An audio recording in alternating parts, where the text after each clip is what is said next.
Bonjour à tous. Eh bien, je voulais revenir avec une chronique 28 consacrée à Steve McQueen, avec ce qui est considéré comme son premier film à l'écran. C'est un film inédit en France qui s'appelle Girl on the Run. Donc c'est un film qui est réalisé en 1953 et qui a une durée d'un peu plus d'une heure. C'est un film en noir et blanc.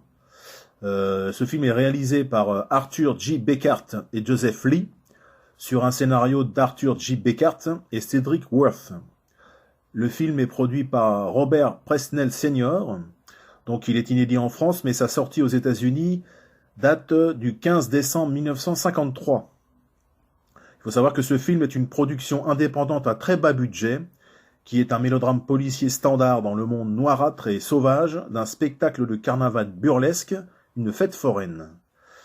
Donc dans ce film, on voit apparaître Richard Coogan qui interprète le rôle de Bill Martin, Rosemary Pettit qui interprète Janet, Frank Albertson joue le rôle de Hank, Harry Bannister interprète Claire Reeves, Edith King joue le rôle de Lily, et Steve McQueen en fait apparaît dans le film en tant que figurant.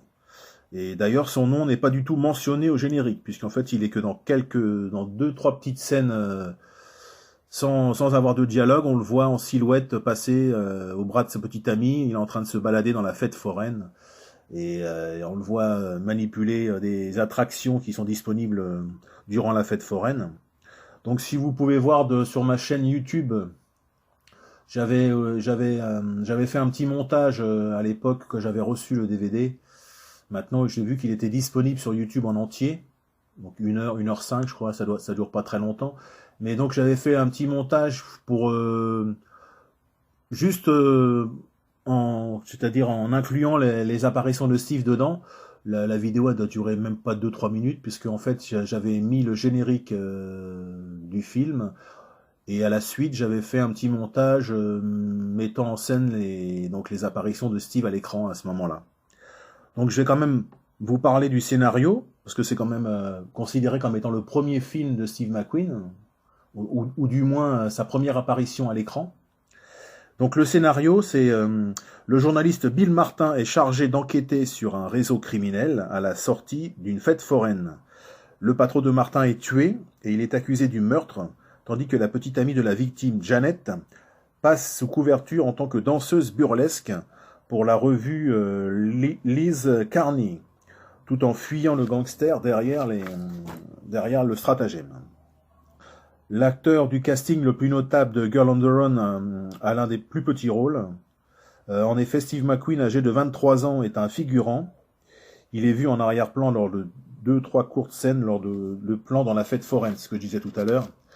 Ce film en fait, il a été inspiré, en tant qu'anecdote, je vous dis les anecdotes, ce film a été inspiré en Inde par un film indien qui a connu un succès. Le titre du film, c'est Caravan, avec l'actrice principale et très connue en Inde qui s'appelle Asha Parekh. Le film a été réalisé par Nasir Hussain en 1971. Donc ce film-là a été inspiré par Girl on the Run.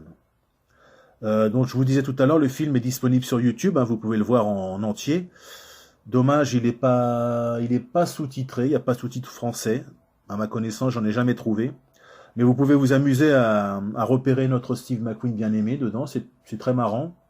Et puis bien, pour ceux qui sont impatients, comme je disais tout à l'heure, j'ai fait le petit montage sur ma chaîne YouTube que je publierai sur le groupe Facebook dans lequel vous investissez beaucoup. Donc je termine, étant donné qu'il n'y a pas de doublage, comme j'ai à mon habitude de conclure ma chronique, je termine cette chronique comme ça, la chronique 28 sur le film Gun on the Run. Et bien sûr, je n'oublie pas de vous remercier pour votre écoute, votre indulgence, d'avoir à m'écouter, relater la carrière de Steve McQueen à ma manière. Je vous donne rendez-vous pour une nouvelle chronique qui sera très prochainement disponible. Je suis en train de travailler dessus. Bien sûr, vous avez pu constater que j'ai fait donc les 28 films qui sont répertoriés dans la carrière de Steve McQueen. Donc je vais peut-être m'atteler, ou certainement même m'atteler, parce que j'ai déjà commencé, je vais m'atteler aux participations de Steve dans les séries, téléfilms et shows télé. Donc je vais le faire de manière chronologique, comme je l'ai fait, ou j'ai tenté de le faire dans les précédentes chroniques. Bien sûr, je vais parler de Steve McQueen en développant et en parlant de la série à laquelle il a participé. Donc ça va de 1952 ou 55, ça dépend les sources, de 52 à 68.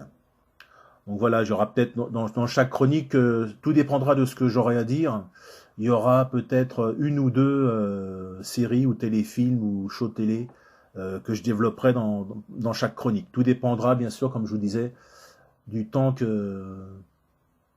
lui sera consacré en fonction de ce que j'aurai à dire et ce que j'aurais pu, bien sûr, trouver de très intéressant à développer. Donc merci à vous. Donc rendez-vous pour une chronique 29. Finalement, une chronique 29, ça continue. À bientôt.